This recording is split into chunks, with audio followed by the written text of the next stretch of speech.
just turn around and leave me.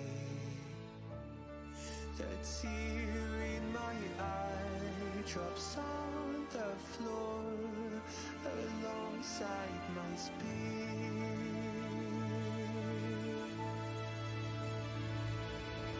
My knees are drenching in the blood I spill just to get here. When I look around me, everything I had went up in flames, my lonely way.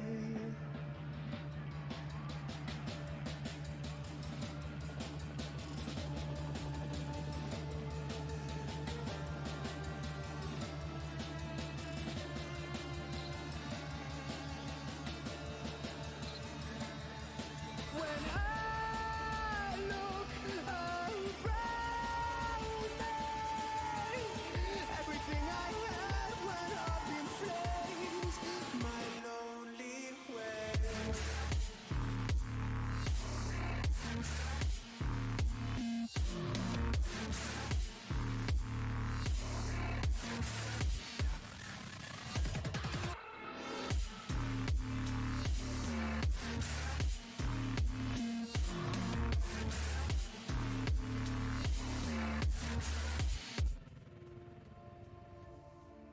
I never pray to God anymore. I'd rather no one hurt me.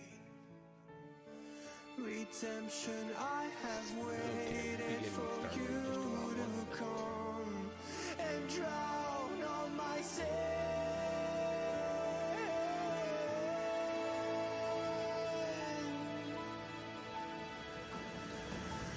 My knees are drenching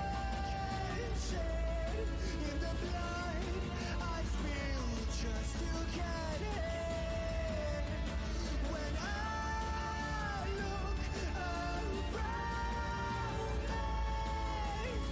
everything I had went up in flames.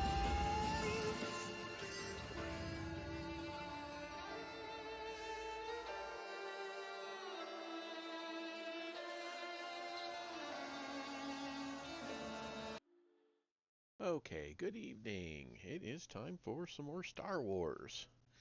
So we're on chapter 37 of Fatal Alliance. Looks like we've got 51 pages left in the book. So we'll get through 3 more chapters tonight and see how my voice is feeling at the end of 3. All right, chapter 37. An hour into the battle, Ula realized that betraying the Republic was going to be much harder than he'd imagined, even from his privileged position high above the battlefield. The problem lay in the sheer amount of data pouring from the battlefield into the Auriga fire. It was impossible to keep track of it all, let alone to decide which isolated part could be best manipulated in order to benefit his masters. He could barely keep up with the torrent as it was. Missiles full of hexes had restored the orbital defenses and provided new weapons with which to pound the combined fleets, making it difficult to lend ground support to the teams below. The CI target was burning, and the pole was hidden under smoke. Comms were erratic at best. Ula had no way of knowing what was going on down there, and the situation on the moon was little different. The hexes had been strafed repeatedly, but without sending in troopers to tackle them face to face, it was impossible to tell if the infection had been contained. Every time the Alliance made progress, Lima Zandret's tenacious creations bounced back in a new and surprising way. I have locks on 3 subspace targets, reported Stryver. Their relays scattered across the globe. That was good news. Send the coordinates to Kalish and Pippolidi. Tell them to take all 3 out. We should keep one intact, said Jet. How are we going to infiltrate their comms if they don't have any comms left? How close are we to cracking their cipher? I don't know. Clunker was working out the transmission protocols, allowing us to pretend we're the CI, but we're no closer to figuring out the actual language it's using. Then I can't afford to take the chance. We know they'll build new relays anyway. This way we gain a momentary advantage. We need every one of those we can get. Jet killed the ship's comm for a moment. Here's something else to worry about. What if Stryver's staying out of the fight purely to get those ciphers? With them, he could turn the hexes on us. Ula hadn't thought that far ahead. You're right, and we can't have that. When Clunker cracks the code, let's keep it to ourselves. That would make us unstoppable. You don't strike me as the ruling the galaxy sort, but I'm not sure about your masters. Ula had absolutely no desire to rule anything. There would be no hiding in the shadows at all while seated on a throne, and he wasn't going to say anything about his masters, true or false. What about you? The question was a loaded one, and Ula had his hand on the holdout blaster while he asked it. Jet laughed. What, give up my carefree life? I don't think so, mate. Too much red tape by half.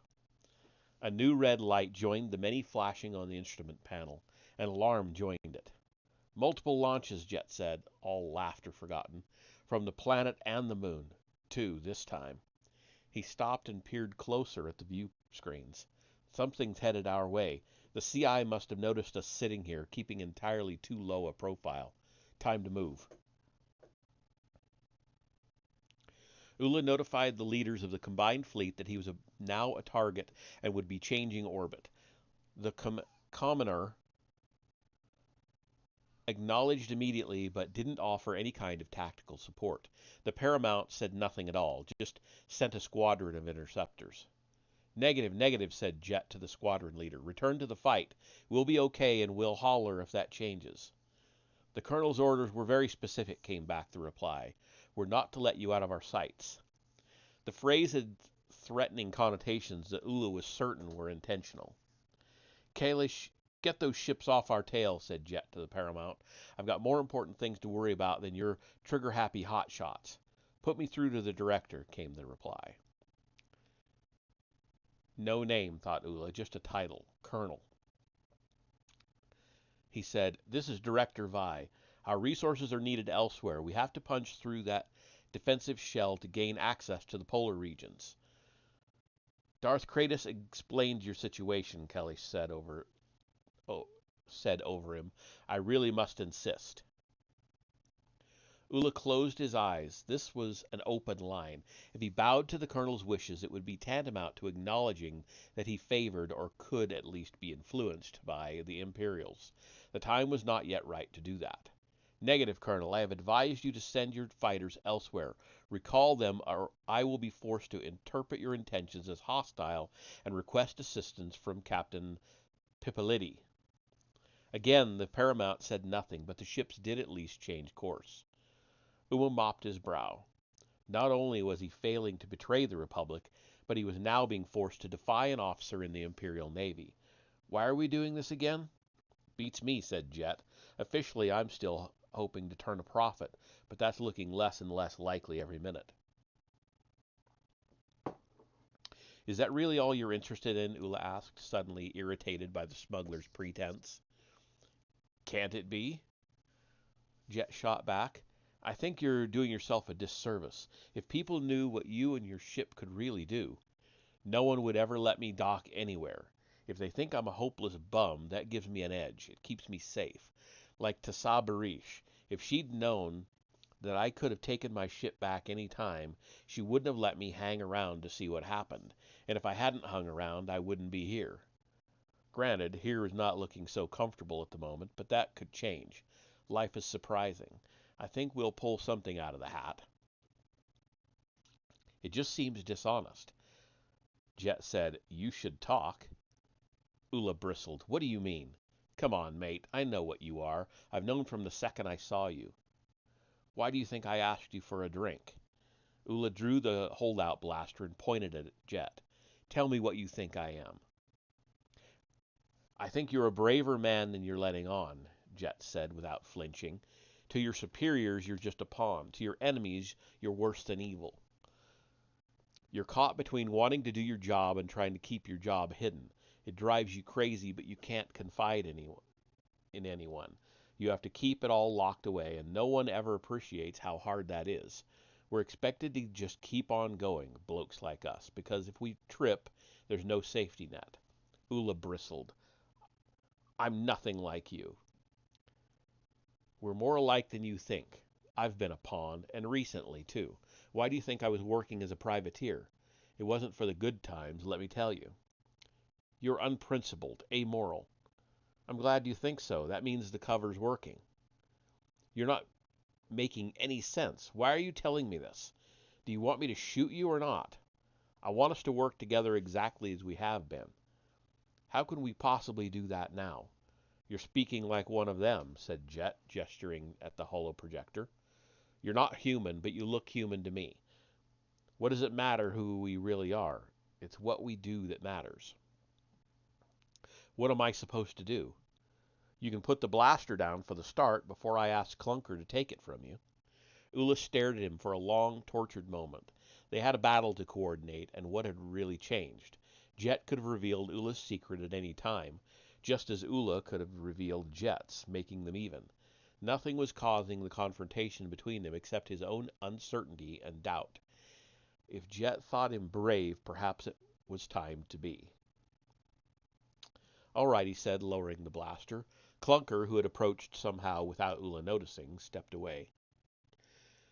Thank you, said Jet with a loose grin. You know what the weird thing is? I can't tell who you're working for. I mean, I know how it's supposed to be playing out, but on a practical level, you've got me beat. As far as I can see, you're just trying to do the right thing. A series of alarms began to sound. Uh-oh, the smuggler's carefree mood evaporated. This is what happens when you don't pay attention.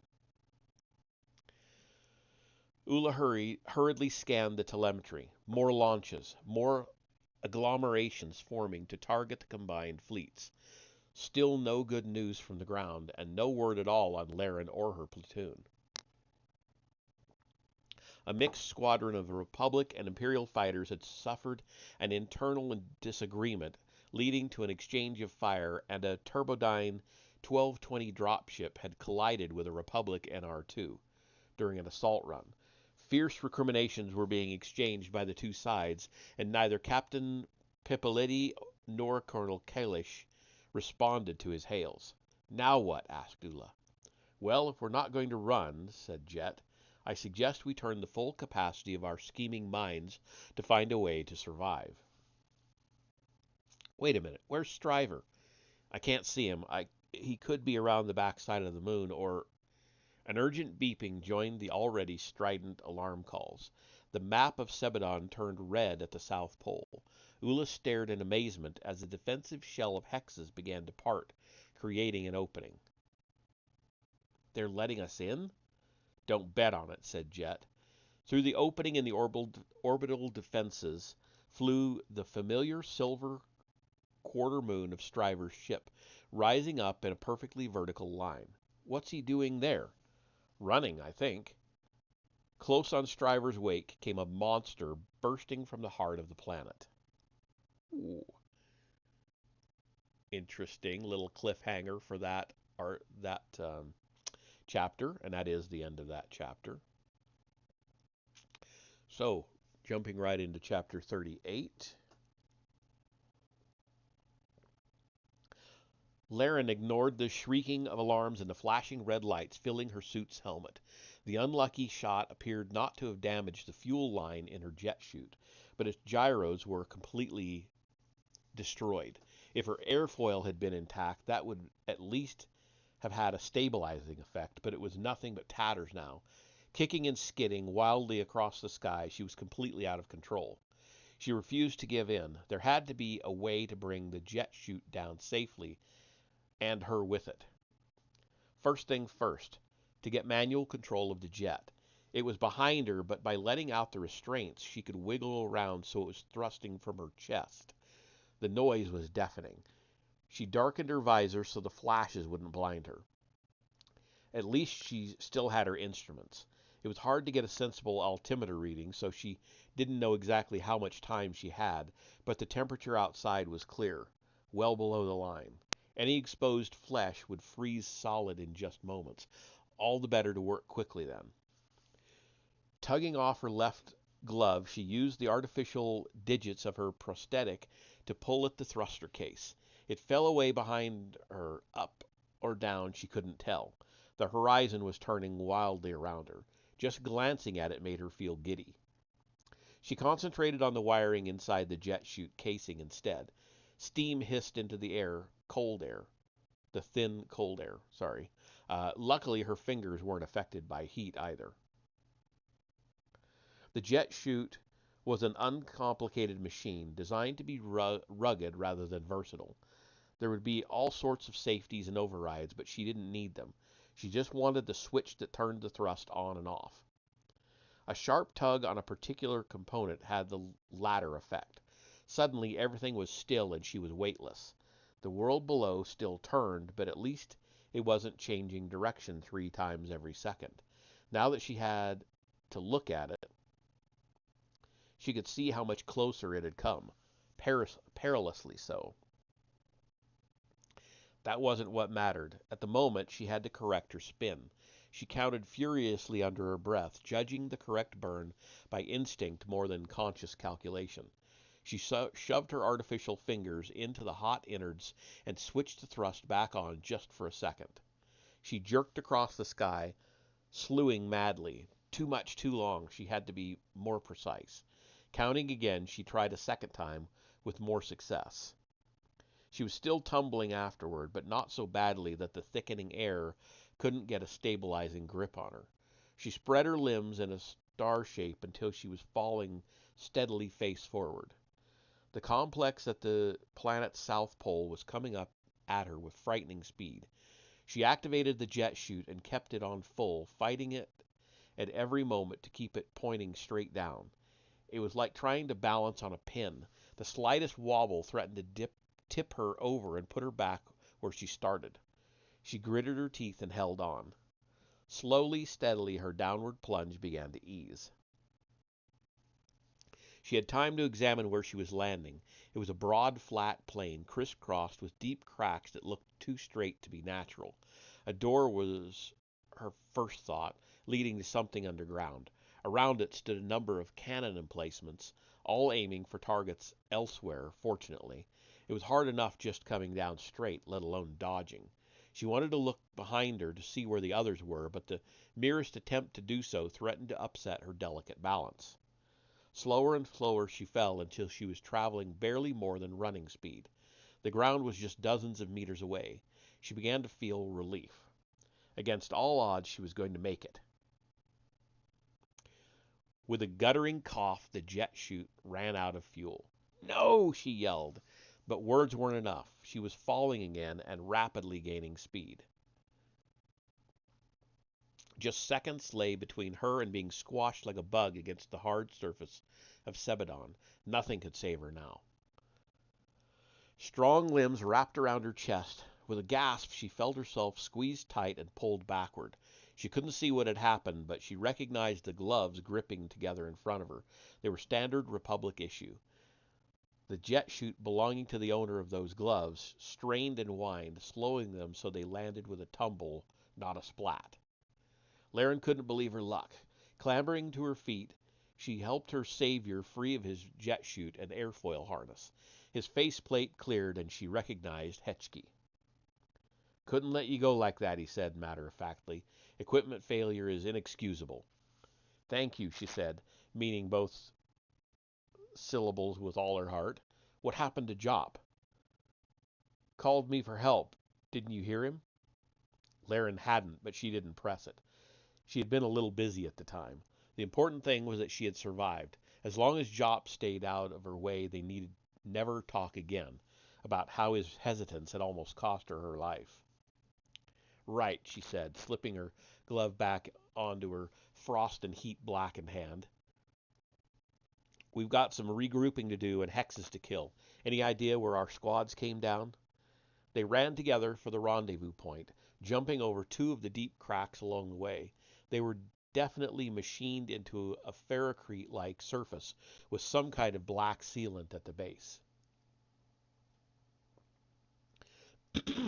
If they weren't the edges of a massive door, then they could have been canals. But for what? Any water lying around would be frozen solid. They would conceivably have been roads for hexes, only none were in sight.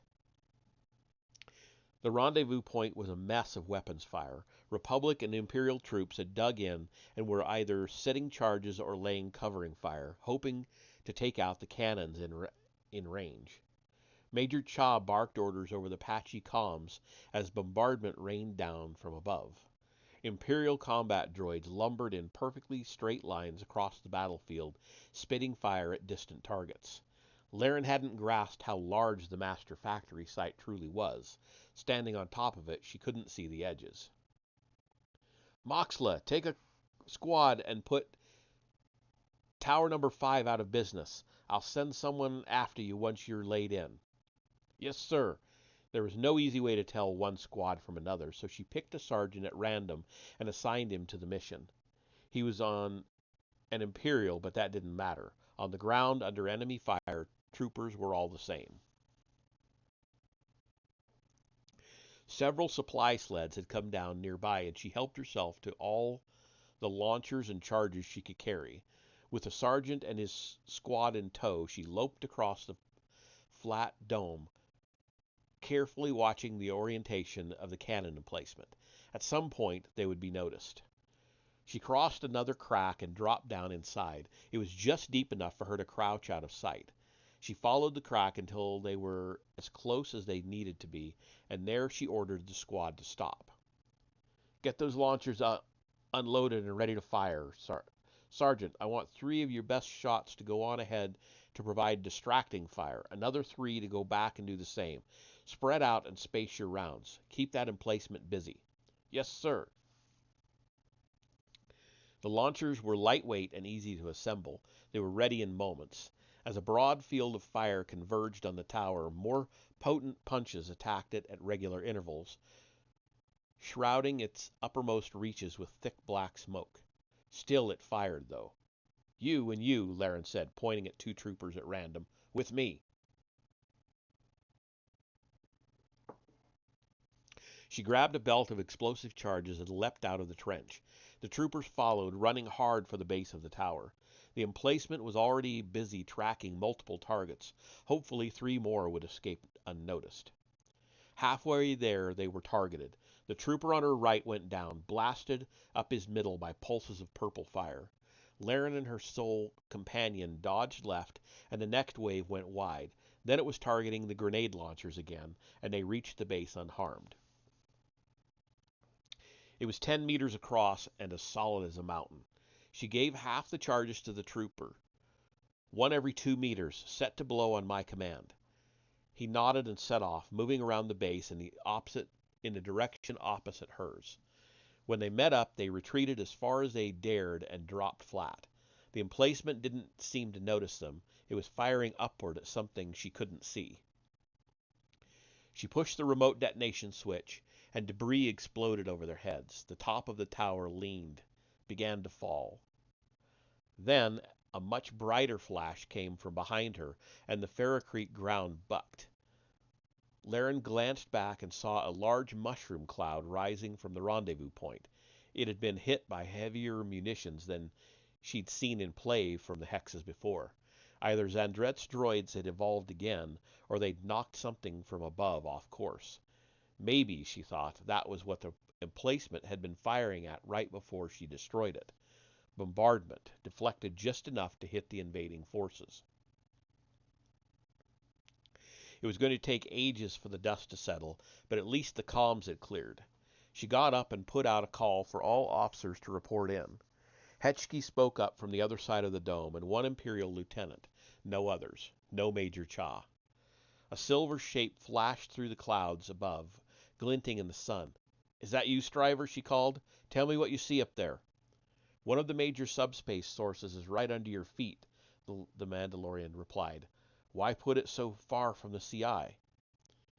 She didn't know the answer to that question, and the calm dissolved into static again before she could ask him anything else. She signaled her trooper to follow her back to the trench. The rest of the squad had reformed and were packing up the launchers, preparatory to moving elsewhere. Laren didn't know what her next objective should be. Keep taking out towers, try to find the others. Without Major Cha, it was going to be difficult to coordinate everyone who remained. As she hastily considered her options, the black surface at the bottom of the trench shifted. She looked down at her feet and saw a ripple pass through the rubbery black material. It shifted again, and a deep subterranean groan surrounded her. "Move," she told the squad. "If this whole thing is a door, then—" The world fell out from under her before she could finish the sentence. She lunged and barely caught the nearest edge of the trench. The black surface had dissolved as though its molecular structure had suddenly changed from solid to a liquid. Two troopers fell into the dark blackness, firing at nothing. Their shots ceased after less than a second. Laren hauled herself out of the suddenly bottomless trench. Another groan shook the air. The opposite walls lurched apart. 10 meters, 20 meters. She was standing with half the squad on the edge of an ever-widening trench. On the other side, the rest of her troopers receded into the distance. The dome was unfolding, sliding finger-like segments of roof into deep recesses at its edge, and releasing a vast upwelling of warmer air.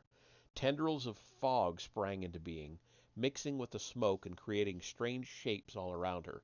She looked down and saw something huge and indistinct stirring. Whatever it was, the hexes must have been building it non-stop, using all the prodigious resources of the metal and energy-rich world. "What is that thing?" one of her troopers asked, loud enough to be heard without a comm. "I don't know," she said, "but those look like repulsors there around its edge." "It's a ship shaped It's a ship shaped like that? Where are its engines?" A crazy thought occurred to her. Maybe there aren't any. The troopers looked at her like she was talking gibberish. The segment of dome they were standing on was nearing the edge of the roof. "We can't stay here much longer," she told what was left of the squad. "I advise you to get ready to jump." "Down onto that?" asked one, pointing at the object rising toward them. "I think it's a sky hook," she said, bracing herself, "so we won't be going down for long." And that's the end of that chapter. So, on to chapter 39. And it should be another shorty.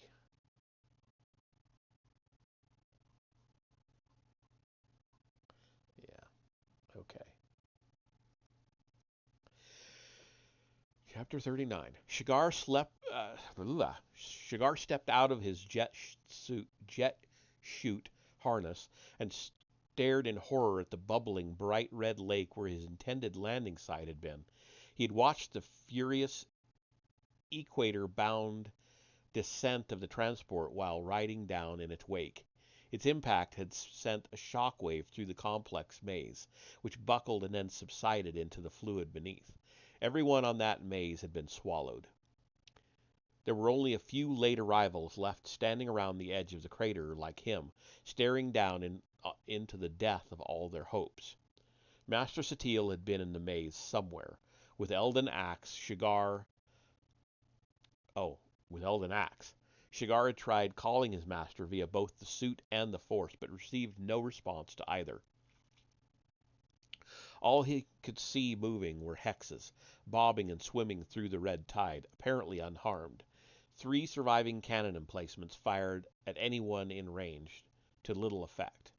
Darth Kratos had descended with him and landed not far away. "Not only must I seek a new apprentice," said the Sith Lord, red lightsaber standing out at his side like a standard, "but it appears that you are in need of a new master." Shigar's grief and frustration found a target. "You made this happen," he said, turning away from the awful view to confront the ancient enemy of the Jedi Order. "Not I, boy. The Emperor, then, with all his dreams of murder and domination, slaughtering his way across the galaxy." "I don't see the Emperor here, do you?" You're mocking me. Because you deserve to be mocked, boy. You're naive and sheltered, thanks to the nonsense your masters have fed you. The true face of the universe frightens you, and you fall back on that nonsense to explain your fear. Only a child closes his eyes when frightened. Look around you and grow up. Shigar felt his hackles rising, even though he knew Darth Kratos was trying to get exactly this reaction from him. You can't deny that the Sith stole Cynthia Zandret from her mother. That's what led us here. Lima Zandret was brilliant and mad. She is the one to blame, Shigar, or Stryver for not letting the matter rest. Or you. Me, what did I do? It was you who brought the matter to your master's attention. Stand back, Shigar. Stand back. Shigar activated his lightsaber. Darth Kratos was getting entirely too close. The red of his blade matched the lava and the sky above. It looked to Shigar like the whole world was turning to blood. Darth Kratos stopped 5 paces away, a contemptuously amused expression on his withered face. Blame the Emperor for all your troubles if you must, he said. Blame the Empire as a whole. Given the chance, would you explain to all of them how they have been so very wrong? Would you address the Sith and the ministers and the troopers and the spies? I fear they wouldn't listen to you. Not even the people you might imagine to be on your side. The oppressed, the disenfranchised, the dissidents. There are fewer of them than you imagine, you know. And to the rest, you are the enemy. You and your Jedi and your Senate. They curse your name just as you curse ours, for the loved ones they've lost at your hands, for the goods stolen by your privateers, for the many hardships they've endured. You'll never win them over with your words, with your nonsense, so you'll be forced to kill them all. How does that sound to you, Padawan? Do you fancy yourself the greatest mass murderer in the history of the galaxy? If not, perhaps you should, for that is the path you are heading down. You and the Emperor no different at all. You lie, Shigar backed away, even though Darth Kratos had made no physical move. The weight of his words was threat enough. That empty litany will not protect you now, boy, not from yourself. We fight you because you are evil, because you are slaves to the dark side.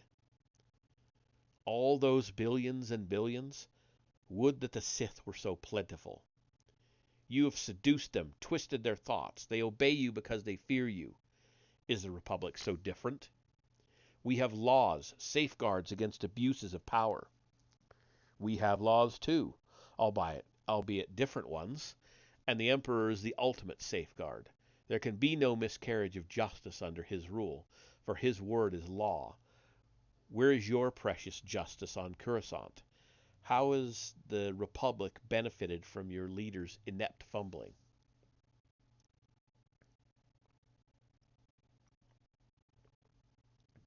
Something blossomed in Shigar's mind like a flower of certainty, growing strong and sure in the darkness of the hour. He felt as though years of history had condensed to this moment. The reappearance of the Empire and the Mandalorians, the sacking of Coruscant, and the fragile treaty that restored it to a greatly diminished republic, the annexation of Kifu and the subjugation of his people. It boiled down to him and Darth Kratos. You are the source of every bad thing that's happened to the galaxy, he said. That's why we have to fight you. War is inevitable, just like people say it is. There can be no lasting peace with the likes of you. You are more like us than you care to admit, Darth Kratos snarled. I am offering to save your life, boy. Join me as my apprentice, and I will open your eyes for good. There can be no peace because peace is the lie. Strength comes only from conflict, and for there to be conflict, there must be an enemy. That is the truth that lies behind your master's teachings. Acknowledge it, embrace it, and you will understand why you can never serve them. Shigar steadied his lightsaber in a tight two-handed grip. Darth Kratos' deep-set eyes glittered. The tip of his lightsaber didn't move a millimeter. Shigar watched it closely, waiting for the first blow to fall. The Sith Lord laughed, a dreadful cackling sound, all at odds with their circumstances. "Do you think I intend to kill you now, boy? You forget we have a truce. Unless you plan to attack me and I am forced to defend myself. I ought to attack you. Any kind of alliance with a Sith is flawed at its heart. Master Shan would never have agreed to it. It was her suggestion, remember? And see how it has trapped you. Obey me and the truce holds. Attack me and the truce is broken." Darth Kratos chuckled. "Which is it to be?" Shigar wavered on the verge of acting. He could feel the need for it simmering in every muscle, every nerve. The Force was ready. It filled his veins like lava, burning hot. The thought of Laren saying, "You're thinking," or he thought of Laren saying, "You're thinking too much." His lightsaber moved as though of its own accord, sweeping forward into Darth Kratos' reach with an almost delighted hum. Their blades clashed together once, twice, 3 times, and the Sith edged back a step. Yes, excellent. Shigar didn't let him talk, pressing him with another combination of moves, staying light on his feet for the inevitable responses, feeling with every instinct, every breath, what must be done. They danced together along the lip of the crater, in full view of the surviving members of the attack force. No signals went up, no word to disband the alliance. Comms were down, so the joint assault of Sebadon went on. Darth Kratos rallied with a series of bold, vicious strikes that cost Shigar the ground he had made and more. He struck back only with his blade, knowing that he would lose if the duel descended into a free-for-all of telekinesis and other force powers. That was inevitable. His only hope lay in Darth Kratos making an early mistake, giving Shigar an edge. Even then it was going to be hard. Sith didn't die easily. Neither do Jedi, he told himself. Even as sweat trickled into his eyes and he tossed his helmet away, the better to fight unhindered. "You are growing weary," said the Sith Lord. "Your resolve is weakening. I can feel it. You know that you will never beat me this way. Your only hope is to reach into your heart for the anger that we both know is there." "Anger will never rule me. Think of the Grand Master. Think of your homeworld and all who died there. Tell yourself that I killed them and seek the strength that knowledge brings. You had nothing to do with Kifu. Didn't I?" Shigar fought on, matching Darth Kratos blow for blow. The red blade took 3 centimeters off his braid. He scored a line across the Sith's right shoulder. You cannot fight without the dark side. Shigar silenced his thoughts and feelings. He was only the blade. He was only the Force. You cannot win without the dark side. Darth Kratos set a wave of lightning across the gap between them. Shigar tried to catch it with his lightsaber.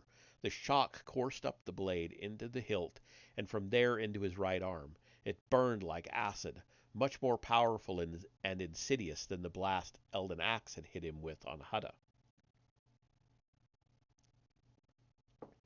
It didn't just hurt, it aided his resolve, telling him to fight fire with fire, to use the Sith Lord's own weapons against him in defiance of his own master's advice. If he didn't, he would surely die. Shigar fell to his knees, the beginnings of a scream whistling through his clenched teeth. Why didn't she warn you?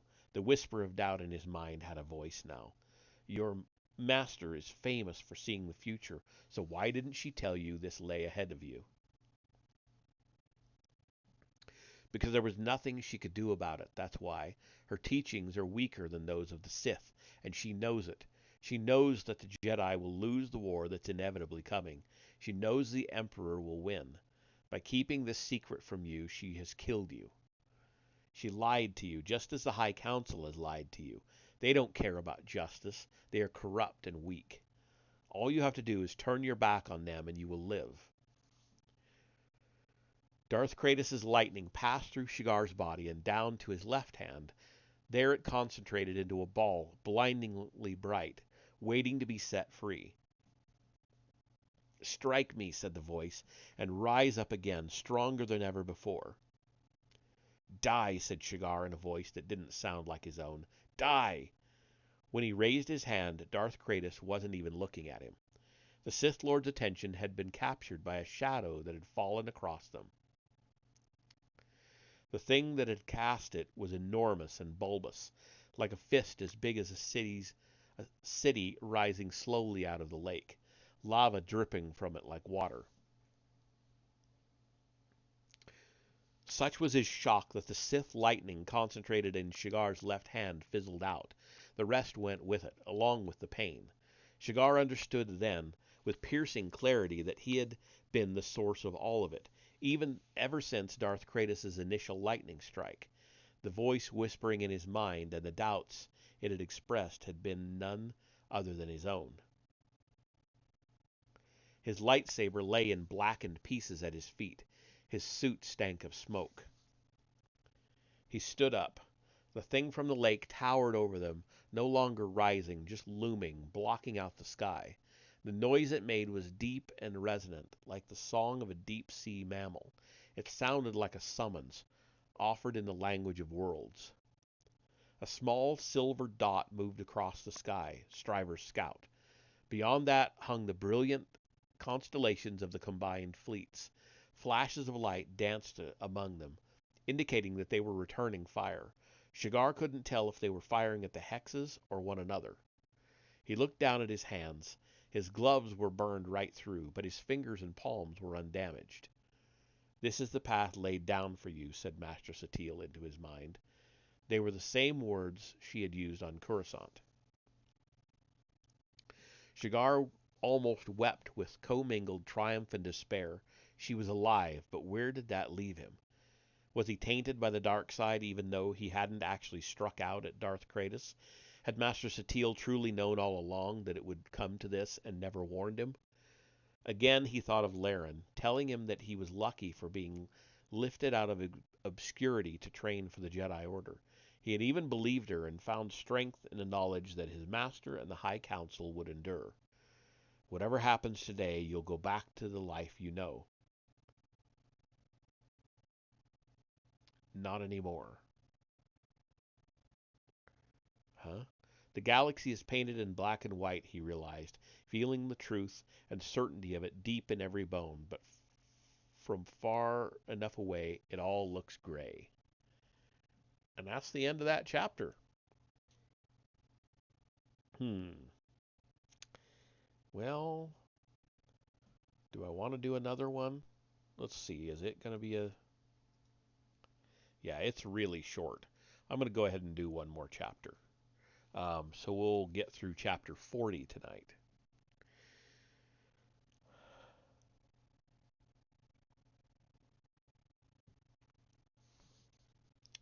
Thick red currents pulled Axe irresistibly downward, tumbling her like a red blood cell in a heart attack. Master Satil gripped her wrists so tightly she feared her bones might break, and she gripped the Jedi back just as hard. She could see nothing but her heads-up display and hear nothing but alarms. The precise specifications of the Republic armored environmental suit were unknown to her, but she imagined its cooling systems screaming as they tried to radiate the excess heat, only to be overwhelmed and fail. She waited, but that didn't happen. They were tumbling just as violently as before, but she wasn't getting any hotter. Instead, a strange feeling came over her, a feeling that was neither entirely physical nor entirely psychic. For all the battering and pummeling going on, she wasn't in any immediate danger of being crushed or burned. The fluid just looked like lava. She wasn't being drowned. Tasted, perhaps, or embraced. A powerful urge to swim overcame her, but not to reach the surface. There was something in the lake with them, something that wanted her to come closer. She began to kick and struggle against the current. Master Satil was a dead weight until she divined Axe's intention and joined in the effort. They wriggled through the thick red mass, body length by painful body length, occasionally striking solid objects being swept along with the flow. Some clutched at her, but Axe couldn't tell if they were people or hexes or an entirely new manifestation of the Sebadon phenomenon. Instead of stopping, she swam on, following the only compass she had, her gut. Her questing fingers found something hard and stable submerged in the lava-like liquid. It was smooth and slightly curved, like the side of a submarine. She and Master Shan explored it, looking for a way in. They found extrusions that might have been antennas, cannons, and sublight drives. A ship. That was where she was supposed to go. Something inside had brought her here. Satil Shan pulled her closer, touched faceplates.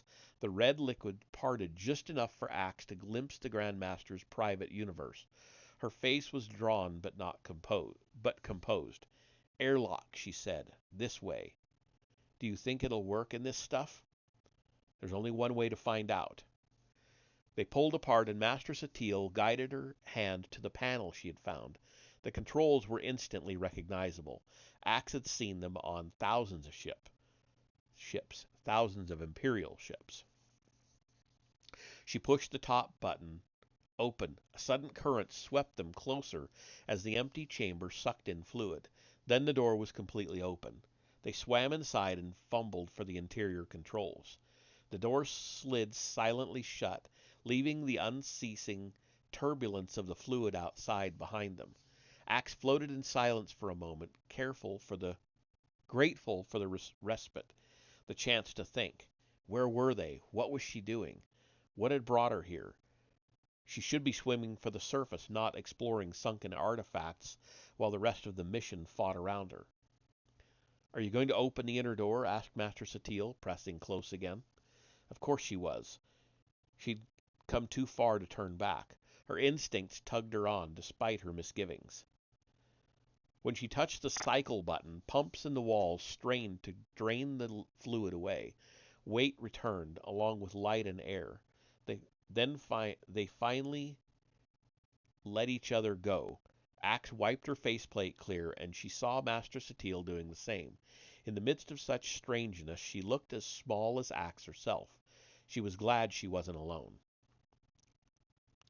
The inner door opened, revealing a stock-standard ship's corridor, scuffed and dusty with age. Axe stepped out of the puddle left in the airlock and put her dripping feet gratefully on a dry surface. She checked her HUD. The air was fine. Cracking the seal on her helmet, she swung the faceplate open. All she smelled was blood.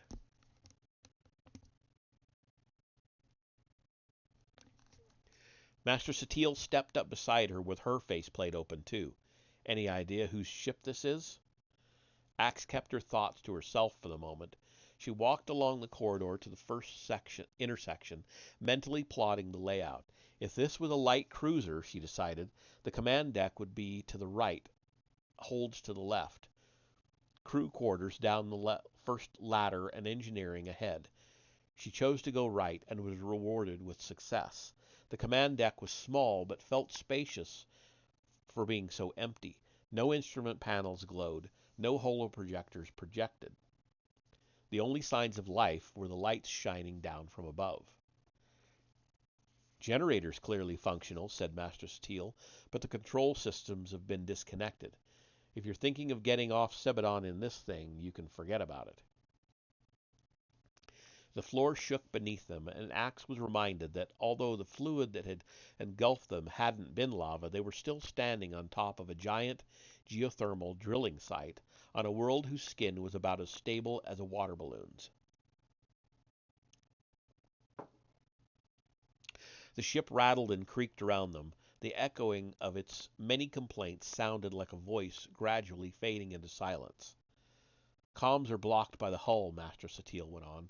That wouldn't have been part of the ship's original design. They never intended to go anywhere, Axe said, or to talk to anyone. I bet this is Lima Zandret's ship. Master Satil looked around. No artwork, no personalized touches, no signs of home. How can you tell?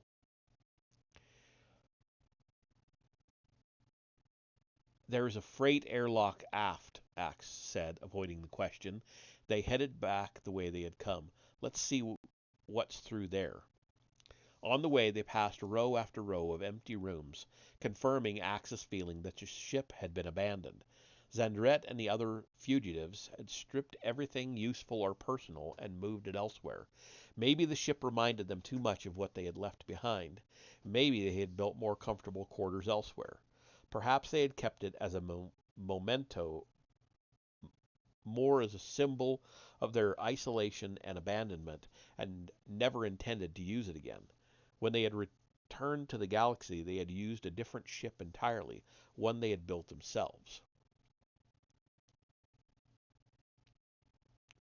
Nowhere in Imperial records, Axe realized, was the name of this ship recorded. Unless she found a survivor or some kind of record, she might never learn it. That hole in her mother's history bothered her as they walked and climbed through the ship.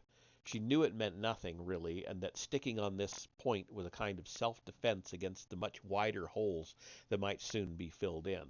But she couldn't help wondering what it had been like to live with the rock-solid reminder of your betrayal constantly at hand. Maddening, probably. The aft freight airlock was twice as large as the one they had come through on the port side. It was open, a tubular umbilical leading to spaces unknown. The tube swayed and rocked uncertainly under the influence of the fluid around it. Axe pressed forward, telling herself there was nothing to fear. She agreed with Stryver. Lima Zandret is already dead. She had been for some time. There was no life in here. The colony had survived long enough to build the hexes, but then it had failed. Either the hexes had killed them, recognizing that the humans had outlived their usefulness, or they had killed themselves. All the evidence Axe expected to find of them was their bodies. She wasn't prepared, therefore, for the intimately decorated quarters they had left behind. The pictures, journals, clothes, mobiles, meals, and more that lay scattered throughout the winding corridors of the colony, perfectly preserved in the cool, dry air, as though they had been put aside only an hour ago. There had been children living here. There were memorials to the dead and to those left behind. Likenesses of the colonists stared out at her from every angle. She recognized her mother's face in some of the pictures. Lima Zandret had grown older here. Her face was lined, and her hair had turned gray. Her stare was sharp. "You were right," said Master Satil, with something like admiration in her voice. Concern, too, if Axe's ears didn't deceive her. She hurried on in determined silence. The empty colony was testimony to many things: hopes and fears, bravery and cowardice, the everyday and the profound. Axe wasn't interested in any of that. She hadn't come to Sebadon in search of a museum. She had come because the Dark Council ordered her to, because fate demanded it, and because of Tao Stryver. Maudlin sentimentality was irrelevant to her. I don't know that word. Maudlin. I don't know if that's a typo or a real word, or I just have never heard. I don't know. I'll maybe look it up later. Still, Axe's pace increased until she was almost running from room to room, seeking something she couldn't put a name to. Master Satil followed, moving lightly and silently in her wake. The corridors wound deeper and deeper, connecting to larger spaces and more business-like structures, including air and water purifiers and power plants. The pressure steadily increased around them. In several places they saw slow leaks, dripping red into growing puddles. They came at last to a large, square room that looked more like a warehouse than a laboratory, although clearly it had once been the latter. Droid parts lay scattered in various states of repair alongside tools of all shapes and sizes and arcane instruments of measurement. Holoprojectors displayed rotating designs revealing several hex variants that Axe hadn't seen before, versions with 10 legs or more, multiple bodies, specialist limbs, and agglomerated into large machines capable of space travel or mass destruction. Some of them changed as she walked toward them, indicating that the evolutionary algorithms responsible for them were still running. Thick cables ran everywhere through a centimeters deep layer of red. Some of them led to a tubular glass tank, 5 times larger than a Bacta tank, which stood in one corner of the room. It was full of opaque red fluid, apparently identical to the stuff outside. Master Satele approached the tank, but Axe hung back. She sensed that this was what had drawn her here, but now that she was standing in front of it, she was nervous. Did she really want to know what her mother's fate had been? "It's warm," said Master Satele. She had taken off a glove and pressed it against the glass. "Body temperature or thereabouts." "That red stuff," said Axe. "It's in all the hexes. It looks like lava, but it's not. It's the biological component the Hutts detected." "Is it blood?" "I don't know," she shuddered. "I hope not." The Grand Master was still standing with her hand touching the glass, and she watched Axe closely. "This is what I tap into when I subdue the hexes. It's alive, but at the same time not alive. It's incomplete, like a body without a mind." "Could the CI be its mind?" "It could be, but we've seen no sign of the CI so far. If it's in this section of the planet, it's keeping a very low profile." The fluid in the tank stirred, and Master Satele pulled sharply away. "There's something else in there," she said. "I felt it." Axe hugged herself without realizing. She wanted to run but couldn't move. Her feet were frozen to the floor. Her eyes couldn't look away. Inside the tank, something white swept against the glass. It vanished almost instantly back into the red murk, but then returned a moment later, pressing hard. Axe gasped. It was a human hand. Another appeared beside it, with fingers splayed out wide. The red fluid stirred as the body the hands were attached to steadied itself in the fluid. Something whirred in the laboratory. A cam turned to stare at Master Satele, then tracked to take in Axe. "I recognize you." The voice came from all around them, female, breathless, surprised. "I know you." A face loomed closer to the glass wall of the tank, coming slowly into view. "I am you." Axe felt her insides turn to water. The face was her own. Ooh, interesting. And that is the end of that chapter. So that will take us to chapter 41 for next time. Let's see who's around that we can raid. I just raided Vesper last night, so I'm not going to raid him.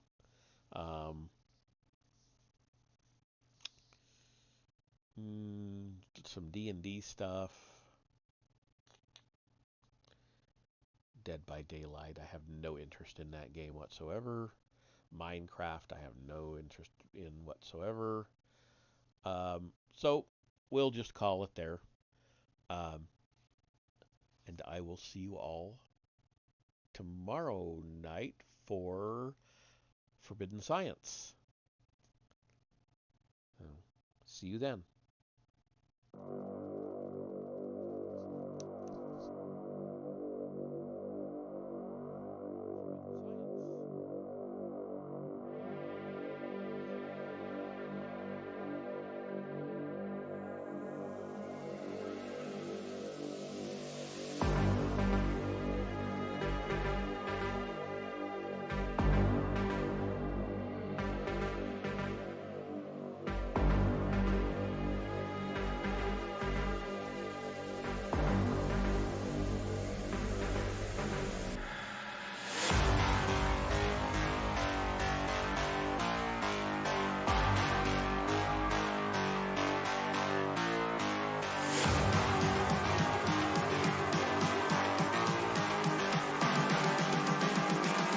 I'm just calling to say I